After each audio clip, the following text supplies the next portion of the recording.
Economics का पढ़ा था हमने मांग का नियम, इसके लागू होने के कारण और इसके अपवाद। उससे आगे हैं मांगी गई मात्रा में परिवर्तन तथा मांग में परिवर्तन, change in quantity demand and change in demand. तो अन्य बातें समान रहने पर मांगी गई मात्रा में परिवर्तन से अभिप्राय किसी वस्तु की अपनी कीमत में कमी या वृद्धि के फलस्वरूप उस वस्तु की मांगी गई मात्रा में होने वाली वृद्धि या कमी है। इसे एक मांग वक्र पर संचलन द्वारा व्यक्त किया जाता है। मांग वक्र पर संचलन उसको कहा जाता है अगर वस्तु की अपनी कीमत के कारण वृद्धि या कमी होती है। इसके विपरीत मांग में परिवर्तन से अभिप्राय एक वस्तु की मांगी गई मात्रा में वृद्धि या कमी से है जब उस वस्तु की अपनी कीमत के अतिरिक्त मांग के अन्य निर्धारक तत्वों में परिवर्तन होता है। तो इसे मांग के खिसकाव द्वारा व्यक्त किया जाता है, दाईं ओर खिसकाव अथवा बाईं ओर खिसकाव। तो इसको फर्स्ट है मांग वक्र पर संचलन। तो तुम्हें ध्यान क्या रखना है, मांग वक्र पर संचलन और मांग वक्र का खिसकाव। मांग वक्र पर संचलन तो कब होता है जब वस्तु की अपनी कीमत में वृद्धि या कमी के कारण मांग में वृद्धि या कमी होती है। जो खिसकाव होता है वो कीमत के स्थिर रहने पर जो मांग को प्रभावित करने वाले दूसरे तत्व हैं उनके कारण वस्तु की मांग में वृद्धि या कमी। फर्स्ट है मांग वक्र पर संचलन। जब केवल किसी वस्तु की अपनी कीमत में परिवर्तन होने पर उसकी मांग में परिवर्तन होता है तो इसे मांग वक्र के विभिन्न बिंदुओं द्वारा प्रकट किया जाता है। इसे मांग वक्र पर संचलन या वस्तु की मात्रा में परिवर्तन भी कहा जाता है। कीमत कम होने से मांग में होने वाली वृद्धि को मांग का विस्तार और कीमत के बढ़ने से मांग में होने वाली कमी को मांग का संकुचन कहा जाता है। ये परिवर्तन मांगी गई मात्रा में होते हैं। मांग वक्र का स्थानांतरण या मांग वक्र का खिसकाव। मांग वक्र के खिसकाव से अभिप्राय है कि मांग वक्र प्रारंभिक मांग वक्र के ऊपर या नीचे सरक जाती है। इस प्रकार का परिवर्तन तब आता है जब वस्तु की अपनी कीमत के अतिरिक्त दूसरे तत्व जैसे आय, फैशन आदि में परिवर्तन होने से मांग कम या अधिक हो जाती है। इसे मांग के स्तर में होने वाला परिवर्तन कहा जाता है। इन तत्वों में परिवर्तन आने से मांग के घटने को मांग में कमी तथा मांग के बढ़ने को मांग में वृद्धि कहा जाता है। ये परिवर्तन मांग में होते हैं। ठीक है, अब है मांग का विस्तार तथा संकुचन या मांगी गई मात्रा में परिवर्तन। तो वो ये जो ऊपर कराए हैं उसी का एक्सप्लेनेशन है ये। मांग का विस्तार तथा संकुचन। किसी वस्तु की अपनी कीमत में परिवर्तन होने पर उसकी मांगी गई मात्रा में जो परिवर्तन होता है उसे मांग का विस्तार या संकुचन कहते हैं। मांग का विस्तार, अब हम इनको अलग अलग पढ़ेंगे। मांग का विस्तार क्या है और संकुचन क्या है। मांग का विस्तार, जैसा कि नाम से स्पष्ट है, विस्तार में विस्तार होना मतलब मांग का बढ़ना। और मांग का किस कारण से बढ़ना, कीमत में कमी होने के कारण मांग का बढ़ना मांग का विस्तार कहलाएगा। किसी वस्तु की अपनी कीमत में परिवर्तन होने पर उसकी मांगी गई मात्रा में जो परिवर्तन होता है उसे मांग का विस्तार या संकुचन कहते हैं। मांग का विस्तार, अन्य बातें समान रहने पर जब किसी वस्तु की अपनी कीमत में कमी होने के फलस्वरूप उसकी मांग अधिक हो जाती है तो उसे मांग का विस्तार कहा जाता है। इसे तालिका चित्र और वक्र द्वारा स्पष्ट किया जाता है। तो तालिका देखो क्या कहा था, कीमत में कमी होने के कारण मांग बढ़ना, वस्तु की कीमत और मांग। अगर वस्तु की कीमत 5 रुपये है, 5 रुपये पर एक वस्तु की मांग की जाती है। अगर कीमत कम होकर के 1 रुपया आ जाती है तो मांग बढ़ कर के 5 हो जाती है। इसका मतलब क्या है, कीमत में कमी होने के कारण मांग का बढ़ना, कीमत में कमी और मांग का विस्तार होगा। ठीक है, अब इसका ये बनाओगे वक्र। OX पर वस्तु की मांग, OY पर वस्तु की प्राइस। अगर कीमत 5 रुपये है, 5 रुपये पर एक वस्तु की मांग की जाती है। ठीक है, इनको मिला दोगे, उपभोक्ता ये बिंदु पर है। अगर कीमत कम होकर के 1 रुपये है हो जाती है और मांग बढ़ करके 5 हो जाती है तो इन दोनों को मिलाने से उपभोक्ता B बिंदु पर आ जाता है। तो इन दोनों को A को और B को मिलाने से जो ये होगा मांग वक्र होगा, ये क्या होगा, मांग का विस्तार होगा। तालिका से ज्ञात होता है कि जब आइसक्रीम की कीमत 5 रुपये है तो एक आइसक्रीम की मांग की जाती है। यदि कीमत कम होकर 1 रुपये हो जाती है तो मांग का विस्तार होकर नई मांग 5 आइसक्रीम हो जाती है। मांग के विस्तार को चित्र 5 से स्पष्ट किया जाता है। इसमें ए बी आइसक्रीम की मांग वक्र है, ठीक है, ये अभी बनाया था हमने, ए बी आइसक्रीम की मांग वक्र है। जब आइसक्रीम की कीमत 5 रुपये है तो उसकी मांग 1 है, उपभोक्ता मांग वक्र के ए बिंदु पर है। जब आइसक्रीम की कीमत कम होकर 1 रुपये हो जाती है तो उसकी मांग का विस्तार होकर नई मांग 5 हो जाती है। उपभोक्ता मांग वक्र के ए बिंदु से बी बिंदु पर पहुंच जाता है। अतः मांग वक्र के ऊंचे बिंदु से नीचे बिंदु की ओर सरकना मांग के विस्तार को प्रकट करता है, ठीक है, ये होगा मांग का विस्तार। अब मांग का संकुचन क्या होगा, इसके बिल्कुल विपरीत होगा। मांग का संकुचन अन्य बातें समान रहने पर जब किसी वस्तु की अपनी कीमत में वृद्धि होने के फलस्वरूप उसकी मांग कम हो जाती है तो मांग में होने वाली कमी को मांग का संकुचन कहते हैं। तो तालिका 5 और चित्र 6 द्वारा इसे व्यक्त किया जाता है। तालिका में देखो कीमत 1 रुपये है और मांग है 5। अगर कीमत बढ़ करके 5 रुपये हो जाती है तो मांग कम होकर के 1 इकाई हो जाती है। तो ये क्या होगा, कीमत में वृद्धि होने के कारण मांग का कम होना मांग का संकुचन कहलाएगा।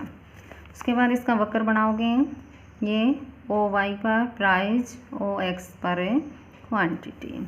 अगर कीमत 1 रुपये है, ये कीमत है 1 रुपये, मांग है 5, उपभोक्ता बी बिंदु पर है, ठीक है, मांग वक्र के बी बिंदु पर है। अगर कीमत बढ़ करके 5 हो जाती है और मांग कम होकर के 1 हो जाती है तो उपभोक्ता ए बिंदु पर है। तो उपभोक्ता का बी बिंदु से ए बिंदु पर पहुंचना, ये क्या कहलाएगा, मांग का संकुचन, मतलब नीचे बिंदु से ऊंचे बिंदु पर पहुंचना।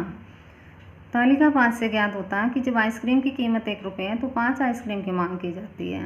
यदि आइसक्रीम की कीमत बढ़कर 5 रुपये हो जाती है तो आइसक्रीम की मांग का संकुचन होकर नई मांग 1 आइसक्रीम हो जाती है। मांग के संकुचन को चित्र 6 द्वारा प्रकट किया गया। इसमें भी आइसक्रीम का मांग वक्र है। जब आइसक्रीम की कीमत 1 रुपये है तो उसकी मांग 5 है, उपभोक्ता मांग वक्र के बी बिंदु पर है। इसके विपरीत जब आइसक्रीम की कीमत बढ़कर 5 रुपये हो जाती है तो उसकी मांग का संकुचन होकर नई मांग 1 आइसक्रीम हो जाती है। उपभोक्ता मांग वक्र के बी बिंदु से ए बिंदु पर पहुंच जाता है। अतः एक मांग वक्र के नीचे बिंदु से ऊंचे बिंदु की ओर सरकना मांग के संकुचन को प्रकट करता है, ठीक है। ये तो हो गया मांग का विस्तार और संकुचन। अब आगे मांग में वृद्धि और मांग में कमी। जब किसी वस्तु की मांग में उसकी अपनी कीमत के अतिरिक्त अन्य तत्वों में परिवर्तन होने के कारण परिवर्तन होता है तो उसे मांग में वृद्धि या कमी कहते हैं। इसे मांग वक्र में ऊपर की ओर या पीछे की ओर खिसकाव द्वारा व्यक्त किया जाता है, ठीक है। विस्तार और संकुचन होता है वस्तु की अपनी कीमत में वृद्धि या कमी के कारण मांग का कम या अधिक होना, और विस्तार और संकुचन में मांग में वृद्धि और मांग में कमी किसके कारण होता है, मांग की कीमत स्थिर रहेगी लेकिन जो उसको प्रभावित करने वाले दूसरे तत्व हैं उनके कारण मांग में वृद्धि या कमी होना। अगर मांग बढ़ जाती है तो मांग में वृद्धि, अगर कम हो जाती है तो कमी। मांग में वृद्धि प्रचलित या वर्तमान कीमत पर, ठीक है, कीमत वहीं की वहीं रहनी है। प्रचलित या वर्तमान कीमत पर जब किसी वस्तु की अधिक मात्रा खरीदी जाती है तो यह मांग में वृद्धि की स्थिति है। इसे तालिका 6 और चित्र द्वारा व्यक्त किया जाता है। एक्स वस्तु की कीमत 10 रुपये है। 10 रुपये पर 20 वस्तुओं की मांग की जाती है। अगर कीमत वहीं की वहीं रहे, 10 रुपये पर 10 रुपये ही है वस्तु की कीमत, लेकिन जो मांग है वो बढ़ करके 30 हो जाती है, तो ये क्या कहलाएगा, मांग में वृद्धि। तो देखो इसकी का वक्र बनाओगे, ओ वाई पर प्राइस है, ओ एक्स पर क्वांटिटी है, ठीक है। अगर कीमत 10 रुपये है, 10 रुपये पर मांग है ए, इन दोनों को मिलाने से वक्र बन जाएगा D1, ठीक है। उपभोक्ता ए बिंदु पर है इसके। अगर कीमत 10 रुपये ही रहे लेकिन जो मांग है वो 20 से 30 हो जाए। उपभोक्ता बी बिंदु पर आ गया और जो ये वक्र वाली लाइन है ये अलग होगी। विस्तार और संकुचन में तो एक ही मांग वक्र पर था, इसमें जो मांग वक्र है वो दूसरा बनेगा G2। तो उपभोक्ता ए बिंदु से बी बिंदु पर पहुंच जाता है। तालिका 6 और चित्र 7 से प्रकट होता है कि जब वस्तु की प्रति इकाई कीमत 10 रुपये है तब मांग 20 इकाई है। कीमत समान रहने पर 10 रुपये ही है कीमत, तो उपभोक्ता 30 इकाइयों की मांग कर रहे हैं। हो सकता है ऐसा तब संभव हुआ हो जब या तो उनकी आय बढ़ गई हो या वस्तु के अनुकूल उनकी रुचियों में बदलाव आ गया हो या ऐसे अन्य कारण हों। तो चित्र 7 से प्रकट होता है कि मांग वक्र D1 का खिसकाव D2 तब होता है, ये D1 था ये D2 हो गया, तब होता है जब वस्तु की कीमत के 10 रुपये प्रति इकाई समान रहने पर ही उपभोक्ता इसकी 20 इकाइयाँ खरीदने की बजाय 30 इकाइयाँ खरीदने का निर्णय ले लेते हैं। उपभोक्ता D1 पर बिंदु ए से खिसककर D2 पर बिंदु बी पर चला जाता है। ठीक है, अब है ऐसा क्यों होता है कि मांग जो वस्तु की कीमत के समान रहने पर भी कई बार वस्तु की मांग बढ़ जाती है, जिसको वृद्धि कहते हैं, मांग में वृद्धि के कारण। तो मांग में वृद्धि के कारण निम्नलिखित हैं। जब उपभोक्ता की आय में वृद्धि होती है, कई बार क्या होता है उपभोक्ता की आय बढ़ जाती है। आय बढ़ने पर क्या होगा, वस्तु की कीमत है, जब आय बढ़ गई तो उसी कीमत पर वो ज़्यादा वस्तुएं खरीदने लगता है। जब प्रतिस्थापन वस्तु की कीमत में वृद्धि होती है, प्रतिस्थापन वस्तुएं जो एक दूसरे के स्थान पर प्रयोग में लाई जाती हैं, उनमें से एक वस्तु की कीमत बढ़ जाती है तो दूसरी की मांग बढ़ जाती है। जो पूरक वस्तु की कीमत में कमी होती है, पूरक वस्तु होती है जो मिलकर एक आवश्यकता की पूर्ति करते हैं, जैसे कार और पेट्रोल है, उनमें से अगर एक वस्तु की कीमत कम हो जाती है तो दूसरी की मांग भी बढ़ जाती है। जब फैशन या ऋतु में परिवर्तन के कारण वस्तु के लिए उपभोक्ता की रुचि में वृद्धि हो जाती है। जब क्रेताओं की संख्या में वृद्धि होती है। जब भविष्य में कीमत बढ़ने की संभावना हो। जब भविष्य में उपभोक्ता की आय बढ़ने की संभावना हो। ठीक है, ये तो हो गया मांग में वृद्धि। अब मांग में कमी बिल्कुल इसके विपरीत होगी।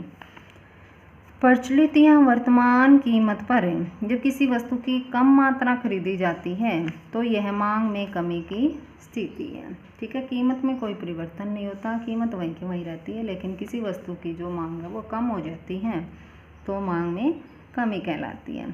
जैसे अगर वस्तु की कीमत 10 रुपये है, 10 रुपये पर 30 वस्तुओं की मांग की जा रही है।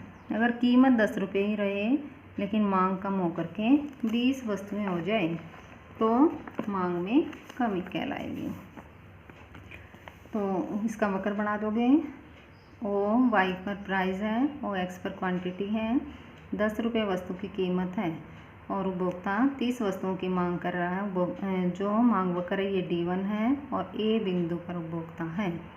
ठीक है, उसके बाद अगर कीमत 10 रुपये ही रहे लेकिन मांग कम होकर के 20 हो जाए तो उपभोक्ता D2 वक्र के बिंदु बी पर पहुंच जाता है, ए बिंदु से बी बिंदु पर। तालिका 7 और चित्र 8 से प्रकट होता है कि वस्तु की कीमत जब 10 रुपये है तो मांग 30 इकाइयाँ हैं। कीमत के समान या स्थिर रहने पर भी उपभोक्ता केवल 20 इकाइयों के खरीदने का निर्णय लेते हैं। हो सकता है ऐसा तब संभव हुआ हो जब या तो उनकी आय कम हो गई हो या वस्तु के प्रति उनकी रुचि घट गई हो या ऐसे ही अन्य कारण हों। मांग में कमी को बाईं ओर मांग वक्र के खिसकाव द्वारा व्यक्त किया जाता है। इसे मांग वक्र का पीछे की ओर खिसकाव भी कहा जाता है।